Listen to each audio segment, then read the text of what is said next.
ئەو کاتت باش کاک یوسف. ئەم کاتە باش کا قادر حواڵە باشی سپاس دەکەم ببوورە دەمێتر لە ناو تەیارە بووی مادام ئێستاوەیە کاک یوسف وڵات وەکو کەسایەتێک و سەرۆکی پێشووی پەرلەمان و لە قۆناغی سەرۆکایەتی توی پەرلەمان کۆمەڵی گۆڕانکاری وەتا ئاوسۆزیێتش لەگەڵ ڕۆژئاوا قۆناغی لەگەڵ کانتۆنەکان هەبوو. بەس لام زۆر سەیرە مچوومە سەر پەیجەکەت ئەوە دوسێ هەفتەیە وەزعی ڕۆژئاوا هەیە تەوعەن بەڕێزت ئەندامی کەنەکەی وابزانم وەنیا کاکی یوسف لەوێ بووم بە ماوەیە کە بەڕاستی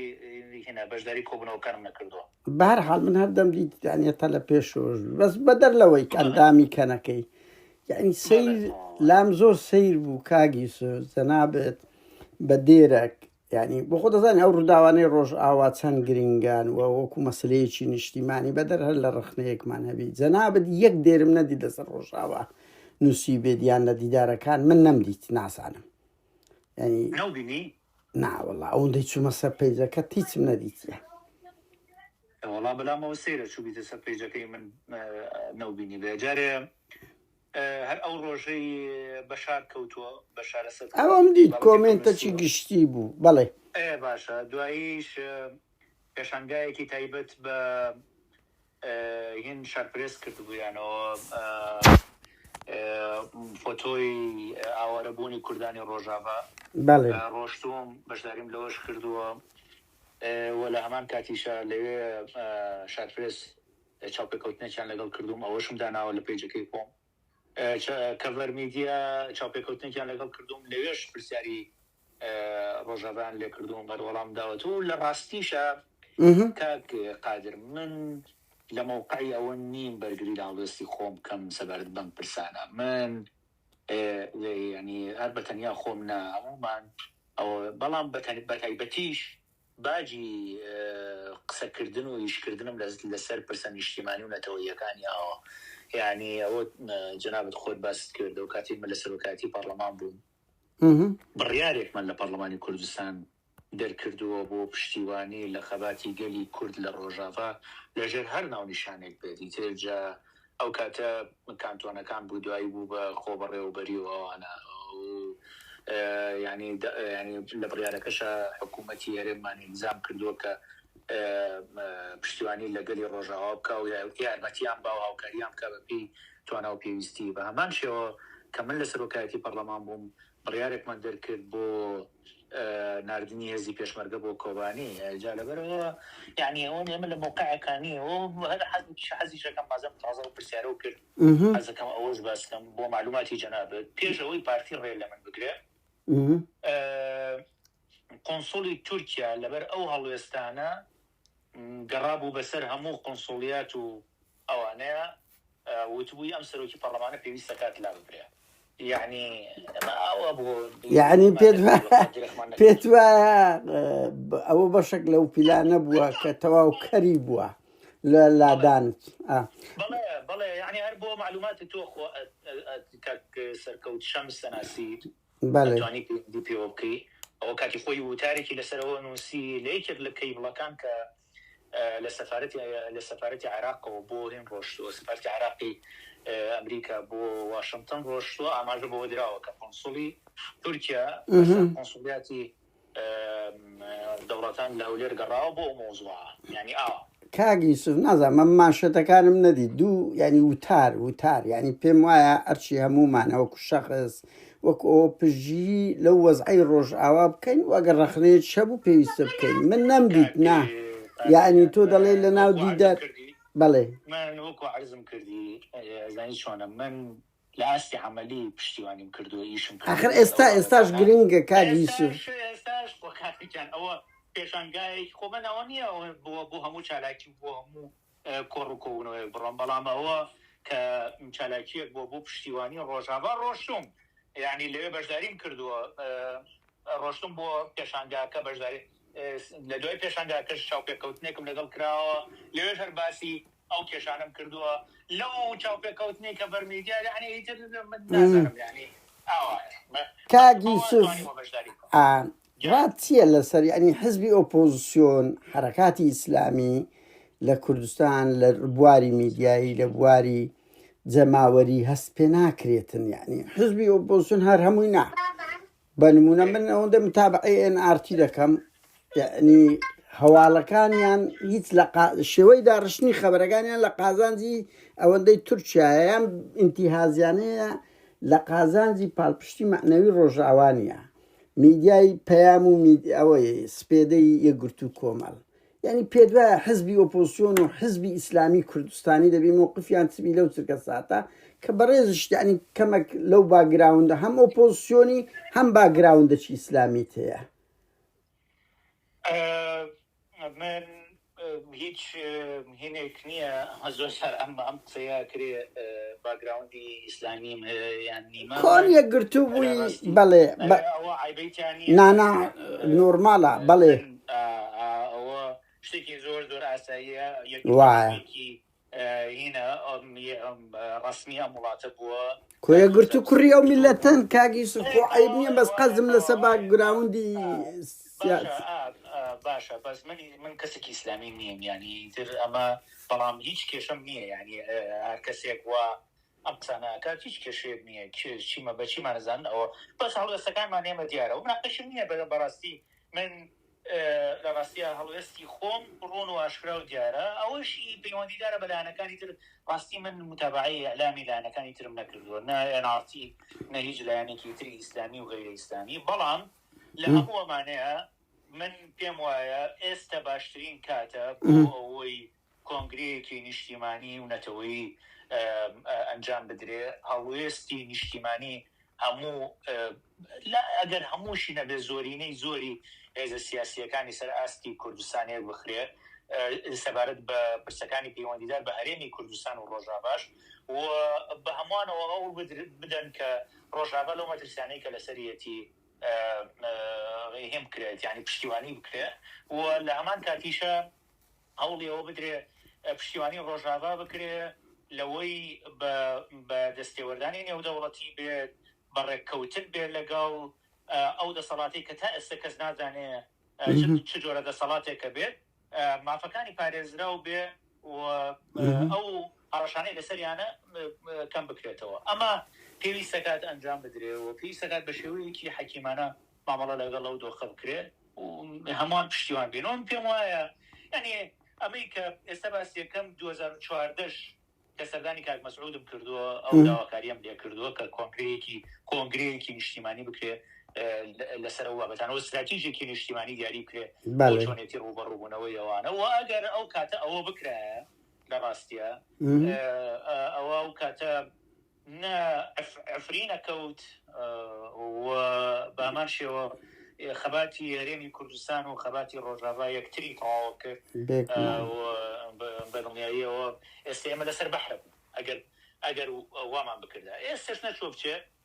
پارچەیەکی تری کوردستان دەفەتێکی هاتۆتە بەردەم و لە هەمان کاتیشە مەترسی لەسەرە زۆر زۆر گرنگە بە ڕۆح و گیانێکی نیشتیمانیانە هەوڵی بدرێ دەفەتەکان بخۆزرێتەوە و لە مەترسیەکان بپارێزێت. کاک یوسف ئێستا بەخۆ دەزانی ئەوە لە 20ەوە مەشەلەی هەڵبژاردن تەواو بووە 21ەوە تا ئێستا پەرلەمانەوە نەبەر لەبەرەوەیە تو باگراوندێکی پەرلەمانی شتێ بۆیە دەڵێم یعنی جێگای شەرم نییە ئەو سێ حزبە تا ئێستا نەیانتوانیە یەک کۆبوونەوەیەک بکەن دوو لەسەر وەکو ڕێ ئەوەیەک نەدەکرا پەرلەمان بە پەلا کۆبوونەوەیەک بکە چکە ئەو شەرعیەتە هەیە وابزانام لە ڕووی یاساییەوە پشتگیری وەزعی ڕۆژئاوا بکانیان ئەوە تا پەرلەمان بتە سەنتەرەکە ئەو دوو بەرەیە لێکتر نزیک بکاتەوە یان داوا لە خەڵک بکە ببێتە منبەرە کەچی پەرلەمان لە وەختەش پەرلەمانی باشوور کۆ نابێتەوە وە سەرۆکەکەی ئێستاکەنەوەی نوێیە وابزانم ئەوە یعنی تۆ ئەو پەرلەمانە لۆ چ کاتێک هەیە بەڵێ خۆی دۆخی هەرێمی کوردستان نەگۆڕاوە یعنی وازەحە ئێمە لە هەرێمی کوردستان دوو هینمان هەیە دوو زڵمان هەیە دوو ئیدارەمان هەیە ئیدارەیەکی پارتی و ئیدارەیەکی یەکێتی لەو ناوەڕاستەشە شتێکمان هەیە بە ناوی دەستگاکانی هەرێمی کوردستان کە ئیتر نێنچ شەرعیەتیان هەیە ناوە بە ناوە هەڵبژاردنێکە کرێ ئەو کۆی هەڵبژاردنمە ئەو هەڵبژاردنەی کە کرا دوای 6 ساڵ هەڵبژاردنێک کرا ئەو باس و خواسەشی کە لەسەر هەڵبژاردنەکە بوو نە هەڵبژاردنەکە نەزیک بوو لەبەرەوەی دادپەروەرانە نەبوو لەبەرەوەی ئەو دوو حیزبە کۆنتڕۆڵی هەموو شتێکی هێزە ئەمنی و چەکدارەکانی هەرێمی کوردستانیان کردووە یعنی تحکومەکەن بە دەنگدانەوە نە یعنی دوای خۆش دەزانی دوای هەڵبژاردنەکە قسە و باسێکی زۆر دروست بوو لەسەرەوەی نەتیجە گۆڕاوە بۆیە ئەمە دۆخی هەرێمی کوردستان بەم شێوەیە تۆ ناتوانانی چاوەڕێ ئەوە بکەی کە ئێستا لەو دۆخەیە پەرلەمانێکی ئەکتیڤ و چالاکت هەبێ و یعنی بتوانێت بۆ شێوەی کە پێویستە کارەکانی خۆی بکات من ئەزانم ئەمە دۆخە گشتیەکەی هەرێمی کوردستانە بەڵام بەدڵنیاییشەوە لایەنەکانی ئۆپۆزیسیۆنیش هەر یەکە و کێشە و گرفتی تایبەت بەخۆشی هەیە و ئەوانش هەم کێشەی ناوخۆییان هەیە و هەم کێشەی پەیوەندی ئەم لاولاشیان ڕەنگە هەبێت نازانم من ئەوە پێویستەکات لەوان بپرسی بۆچی ئەمە ناکەن بەڵام کۆی دۆخە دوتێک پۆشتۆرێک بەڵێ کاک یوسف لەو ماوانەیەوە کۆمەڵێک جموجۆڵی باشتان کردێ لەوە 1-2 ساڵی ڕابردوو لە بەغدا مەسەلەی هاوتاکردنی موچە و ئەوانە زۆر کەسی تریش ئەڵێ ئێمە بووینە حقیقەتەکە لە چێ جەنابیش دەڵێ ئەمن بوومە ینی ئەمە نامێ مۆزوع ئەوەندەی نەتیجە گرنگە بەڵام لەگەڵ ئەوەش کە قسە لەگەڵ دەگەین ینی حقیقەتی ئەو مەسەلە چییە کە شتێک سەر دەگرێ هەمووی دەڵێ ئەمنم بەڵام ئەگە سەر نەگرێ کەس ناڵێ کەس خاوەنی نییە خۆی وایە ڕاستەکەی ئەو مەسەلەیە ئەڵێ سەرکەوتن باوکی زۆرە باوکی زۆرە و ژێرکەوتن و شکستیش هەتیوە شتێکی ئاساییە خەڵکێکی زۆر ئیشی کردووە لەو بابەتە لە بابەتی موچەوەوانە باوا بڵین دەستی هەموو لایە خۆش بێت ئەویان کردووە بەڵام ڕاستیەکەی یەکەم بابەت یەکەم داوا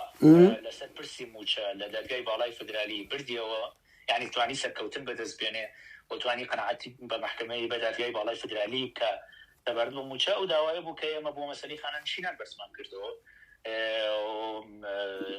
لەم دواییە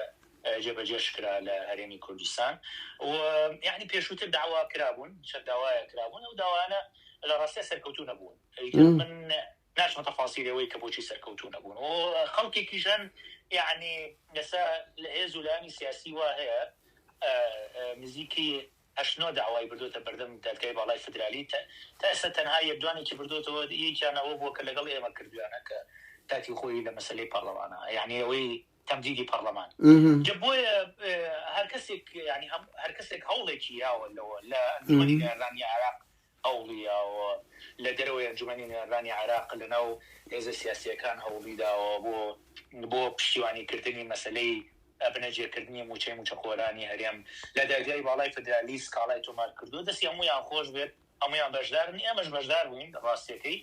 نەکرد تەنها لەسەر مەسەلەی موچەی خانەنشینە وەکو لەسەر ئەو پرسەی تریش کە پرسی بنەجێکردنی موچەی موچەخۆرانی هەرێمە ڕاستە دوو داوا لە دەرگای باڵای فدرالی هەبوون بەڵام ڕاستیەکەی هیچ یەکێک لەو دوو داوایە داوای بنەجێکردنی موچەی موچەخۆرانی هەرێمیان نەکردبوو بەڵام ئەوەی کە ئەو خەمو خۆپشاندانانی کە لە سلێمانی هەبوو ئەو کاتە سەبارەت بە موچە ئەوە یەک دوو هەوڵی کۆمەڵە خەڵک لە بەغا چ لە ناو ئەنجومەنی نێرانی عێراق چ لە دەرەوەی ئەنجومەنی نێرانی عێراق بۆ بردنە پێشەوەی پرسی بنەجێکردنی موچەی موچەخۆران کە بەندەش بەشدار بووم کیان مەسەلەن نوێنەری مامۆسانی ناڕازی گاند من بە سوودانی بۆ ئەوەی بڕوان لەگەڵی دابنیشن دکتۆر غالب بەشدار بوو تایە کۆمەڵێک مامۆسانی ناڕازی بەشدار بوون تایە و بەدڵنیاییشەوە کۆمەڵێک ئەندامی ئەنجومەنی نێرانی عێراقیش تەبەنی ئەم مۆزوعیان کرد هەر لە بیدایەتەوە هەندێک لەوانەی لەناو ئەنجومەنی نێرانی عێراقا ئێستا زۆر بە دەمگەرمیەوە باسی مەسەلەی بنەجێکردنی موچەکان موچەخۆرانەکەن پیان وا بوو نادەستوریە وە قسەشیان کردووە کاتی خۆی وجان ئەمە نادەستوریە بەڵام ئێستا باڵێن وەڵا ئەمە ئێمە کردووانەوە بەهەرحاڵ هەر کەسێک کردوێتی دەستی خۆش بێ پێم وایە خەڵکێکی زۆریش هەوڵی داوە یعنی یەک و دوان نین ئەوە گرنگە ئەزانی کارخادر بەبێ بنەجێکردنی موچەی موچەخۆرانی هەرێمی کوردستان و بەبێ یەکلاکردنەوەی پرسی نەوت و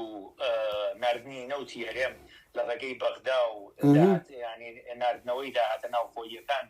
نیوەی داهاتە نانەوتیەکانی هەرێم بۆ حکوومەتی اتحادی پرسی موچە بە بنچینەی چارەسەر ناوێ بۆیە پێویستی بە هەوڵی هەموو لایەکەی بۆ چارەسەرکردن. باشە کاگیش دوایین شت بێنە سەر گۆڕان، یعنی ڕخنەیەک هەیە ئێمە شەیتمان لەگەر ئەو خەڵکەی کە جەنابێت لە بدایەتی کە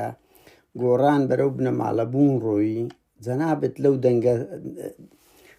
ئەوەکە دیرێکتەکان نەبووی، دوای ماوەیەک هەڵوێست وەرگرت لەسەر بەبنە ماڵەکردن ئەو شێوە مامەڵەی گۆڕان. ڕخنەیەک لە تو دەگیرێت کە دەبە لە دەنگە سەرەتاییەکان بی کاتێک کوڕەکانی نەوشیروان مستەفا ڕۆڵی هاتنە پێشوەکو وەریسی سیاسی لە پشتەوە یعنی باڵادەست بوون. ڕخنە لە دکتۆر یوسف هەیە بە ئێمەشەوە بە منیشەوە باوا بڵێم کە دەبواە لە دەنگە دلێرە سەرەتاییەکان بیچکو مەبادی ئیت و لەگە سیستەمی ببنە ماڵەکردن ئەوە نیە مەژرێن ینی ئەویان نەبوو. هەمومان دەزانین هەر لەگە داگیرکردنی بە تەواوەتی ئەو وەریسی گردەکە دەبواە ئێوەمانان هەموو ئەو دەنگانە بەشێکتان زۆر درەنگ هاتنە دەرەوە یان هەڵوێستان وەرگرت. دەکرێت ڕوونکردنەوەیەک لەو بارە بدەیت؟ ئایدەست خۆش بێ سپاس دەکەم بۆ پرسیارە. لە ڕاستیە من پێم وایە هەموو کورتکردنەوەی کێشەکانی گۆڕان لە پرسی ینی ئەمەی تەوریسی سیاسی ئەمەی کە باسەکرێت دادەکردنەوەی کێشەکانە و ئەوە هەموو حقیقەتەکە نییە. نەزانم فعلا لە دوای وەفاتی کاکنووشیوانەوە چیاونما هەندێک ڕۆڵیان بینی و ڕۆڵیان هەبووە لە ناو بزوتنەوەی گۆڕانە و ینی هەندێک شتی تریش کە هەبوون پێویست بوو یەکلا بکرێنەوە یەکلا نەکرانەوە بە تایبەتی پرسی مڵکایەتی گردی زەرگەتە کە من پێم وایە من و زۆرێک لەو هاوڕانەشی کە ئەو کاتە لە ناو گۆڕان بووین یان ڕەنگە ئێستاش خەڵکێکە لە ناو گۆڕانە پێم وایە کە ئەو مڵکی گشتیە مڵکی حیزب و بنەماڵە و خێزانێکی دیاریکراونیە و پێویستە کات وەکو مڵکی گشتی مامەڵێ لەگەڵ بکرێەوە. من بە سەراحەت ڕێی خۆشم بە چیاو نماوەتوە لەمڕۆ، بەڵام من پێم وان نییە هەموو کێشەکانی گۆڕان پەیوەست بێ بەمە، بەڵکو سراع و ململانیەکانی نێوان تەرەفە ناکۆکەکانی ناو گۆڕان نەک هەر بۆ پێش وەفاتی کاکنووشیوانە گەڕێتەوە، بەڵکو هەندێکی بۆ سەردەمی تەکەتولاتی جارانی ناو یەکێتیە گەڕێتەوە. من بەداخەوە یعنی دوایی کە ئەو سرعانە چۆن بوویەوە چوون بە دوای هەندێک لەو کێشانە بزانم هۆکاری سەرەکی کێشەکان چیە باوەڕ هەبێ بۆم دەرکەوت ئەوە نییە لە هەندێک برادران و ئەوانەمە پرسی کە پێشتر ئاگاداریەوە بوون. هەندێک لەو سراو ململانیانەی کە لە نێوان تەکەتولی جیاوازەکانی گۆڕان هەبوون ڕیشەی هیچ تەکەتولاتی ناو یەکێتی جاران بوو. ئەمە لایەکی یعنی ململانیەکان ململانەی کۆنترن ینی هەتا پەیوەندیدار نین بە دوای وەفاتی کاکنووشیوانەوە. ئەمە لایەکی. لای دووەمی بەڕاستی توندبوونەوەی ئەو ململانیانە دەرفەتی زیاتری ڕەخسان کە بۆ نمونە چیا ڕۆڵێکی زیاتر ببینێن لە ناو بزوتنەوەی گۆڕانە. ینی من لەگەڵ یەکێک لەو برادرانی کە یعنی یەکێک بلۆکیادانی پێشووتری گۆڕان جارێکیان دانیشت بووین باسی ئەو مۆزوعەکراوتم کاپیتان وەڵڵاهی خلاف و ململانی بینی ئێوە وای کرد کە بۆ نمونە چیا لە هەندێک شتا ڕۆڵی زیاتر ببینە لەبەرەوەی کە ئیشەکان بە باشی ناڕۆیشت و ئەوە وای کردکەوەی دەرفەت بڕخسێنە بۆ ئەگیناوم پێم وتم برادێکی فراسیۆنی خۆشمان ئەو کاتی فراسیۆنی پێشووی گۆڕان لە ئەنجومەنی نوێرانی عێراق دانیشت بوو وتمەوە لە فڵان کەس برسە ئێمە فراسیۆنە بووین لە بەغا بزانم کێتوانیەتی دەستێوەردان لە کاروبارەکانمانە بکە لەبەرەوەی ئێمە بۆ هەمووش پرسێک بۆ هەموو پرسێک کۆ بووینەوە خۆمان کۆ بووینەوە و بڕیارمانەدا لەسەر پرسەکان و بڕیارێکی خۆمەمان جێبەجێ کرد تەواو یعنی بەس کاک یوسف ببوورە یەک شتم ماوە لەمەیە کەواتە ئەو ململانی و ناکۆتی قوڵانی کە هەبوون وهی و هەندێکیانی سەردەمی تەکەتولاتی ناویەکێتی جارانیش بوون ئەوە ڕۆڵی بینی کە هەندێک بۆشایی بکاتەوە کە ڕەنگە چیا لەو بۆشاییانەوە وا بوو کە من نمونەم لایە یعنی ئێستا پێویست ناکە لێرە باسی بکەم. سێهەم شت لە ڕاستیە پرسی بەشداریکردنی گۆڕان لە حکوومەتەوە ئەمە خۆ ئەمەیان پەیوەندی بە بنەماڵەی بوونی گۆڕان وەمەوە نییە یعنی ئەوانە کۆمەڵی خەڵک ڕۆشتن کۆمەڵێک لەو ڕێخەری گشتی و خانی ڕاپەڕاندی پێشوو ڕۆشتن ڕێکەوتنێکیان کرد لەگەڵ پارتی و هاتن وتیان ئێمە لە ماوەی 6 مانگا مراجعەی ئەم ڕێکەوتنەکەینەوە پیانەڵێن ئەگەر چی جێبەجێ نەکرابوو دوای ساڵێک ئەگەر ڕێکەوتنەکە جێبەجێ نەکرابووە کشەینەوە باشا نك او من مراجعه نك مراجعه نكردو نك نكشانوا بلكو دوایی روشن بەشداریان کرد لە بڕینی موچەی خەڵکو ئەوانە جایتر يعني ئەوە بوو ئێمە لە دوجارە من لە ڕاستیان لە کۆبوونەوەکانی پێشووتری ناوجباتی نیشتیمانی قسەی خۆم هەموو کاتێک کردووە سەبارەت بەو پرسانە بەڵام ئەوەی تریش يعني کەیتر هاتە سەر بڕینی موچەی خەڵک لە ڕاستیە بەندە و دامانی تری کراسۆن نەمانتوانی بیاڵوێستین لەو پرسانە بۆیە ڕامانگەاند و لە سەرەتاوە هێمان کرد علاقی خۆمان وا پشڕان دواییش ئیتر بە تەواوەتی پچڕین. بەس کاگی یوسف ئەتوەڵی مەسەڵەن بە چیام گوت بەس ئەوە کۆدەتا بوو لە ناو مەبادئی گۆڕان کە حزبێک 10 ساڵ بانگەشەی لە بۆ دژایەتی میراتی بنەماڵەیی داگیرکردنی زەوی گشتی کرد. ئێوە مەسەن تۆ دەڵێ پێم گوتیە تۆ ئەوە و سەرۆکی پەرلەمان ئەنسوڕەشێرە فعالی گۆڕان بووی کەسا یەکێک لە ڕەمزەکانی گۆڕان بووی دەبووە نووسینت هەیە کاگی سوف لەسەر ئەوەی ئەو کاتی ئەتو دژ ببی لە مانجی 11 2017 بوو ئەخبەروار گرنگە کاگی سوف تۆ لە مانجی 11 یەک نووسینت هەیە دژی داگیرکردنی یان بە تەوریستکردنی بە بنەماڵەکردن و داگیرکردنی موڵکی گشتی لەلایەن کوڕەکانی نەوشیروان مستەفاوە بەروار زۆر گرنگە بەڵێ من وابزانم ئەو کاتانە بزانی من لەگەڵ ئەوە نەبووم هەندێک شت لە بیدایەتەوە یەکسەر ببرێتە سەر میدیا باز بکرێت من لە کۆبنەوە ناوخۆیەکانی گۆڕانە لە قسەکردن لەگەڵ خۆشیانە ئەم قسە و باسانەم کردووە پێم وابێت ساڵی 2019 ئەگەر بە هەڵیان نەچوو بێتم و تارێکم نووسیەوە داوای ئەوم کردووە بەسەوە 2017 ڕوویدا کاکی یوسف ئەزانی چۆنە نا 2017 ڕووی نەیەوە کاکە جان ئەو مەوزوعە بەو شێوەیە کاکی یوسف لێ قەوزەگە ببووری من باشم لە بیرە لە ئاوێنە بووە مانشێت 2-3 مانگ دوای مردنی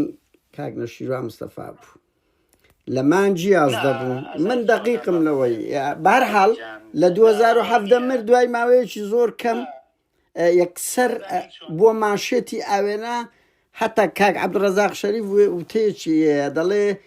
ئێستا چلەی نەچووە تەرمەکە بە تەواوەتی نەنێژرایان ئەوە نەبووە ئەو مەوزوعە لەو هاتە گۆڕێ یعنی من باشم لە بیرە لەبەرێ بە خۆمان لەو بەرەبوون هەر ئەو دەمی دژ بووین 2017 1-2 مانگ دوای مردنی کاک نەوشیروان بوو بەڵێ ئەزانی ئێستا لەم مۆزوعەیە من نامەوێت بچمە زۆر تەفاسیلەوە کێچی وەرگرتووە لە ناو یەکێتی کێ چەندێ پارەی وەرگرتووە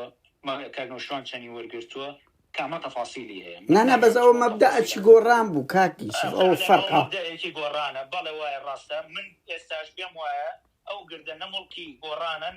نەمڵکی کوڕەکانی کاک نەوشیروانە ئەو گردە مڵکی گشتیە و من بابەتێکم هەیە نووسیومە کاتی خۆی نووسیومە پێویستەکات ئەمە بکرێت بە وەقف بەڵام ئەو حکایەتەش بەو شێوەیە نییە کە باسەکرێت ئەسڵەن هەر لە بیدایەتەوە ئەو گردە لەسەر کۆمپانیای وشە بووە کە کۆمپانیای وشە کاک نەوشیروان خاوەنەکەی بووە هەر لە بیدایەتەوە من نامێ بڕۆم پاساو بۆ ئەم مەوزوعە بێنمەوە ئێستا بەڵام ئەو شتەش بەو شێوەیە نییە ئەو کاتە وروژێنراو ئەمە هین کراوە بەناویانەوە نا ئەمە لەبەرەوەی پێشووتر کاک نەوشیروان خاوەنی کۆمپانیای وشە بووە دوای کۆمپانیای وشە چۆتە سەر کوڕەکانی و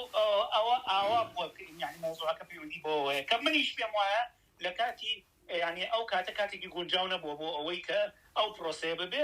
لەگەڵ خۆشان باسم کردو لەگەڵ محامەکەشی کە ئەو ئیشەی کردو باسم کردووە ئەو هەندێک مبرراتی وتووە من ناچمە مبررات بەڵام وەکو بۆم باس کردی ئەم پرسانە یعنی بەستنەوەی هەموو کێشەکانی گۆڕان بەم پرسانەوە بۆ سادەکردنەوەی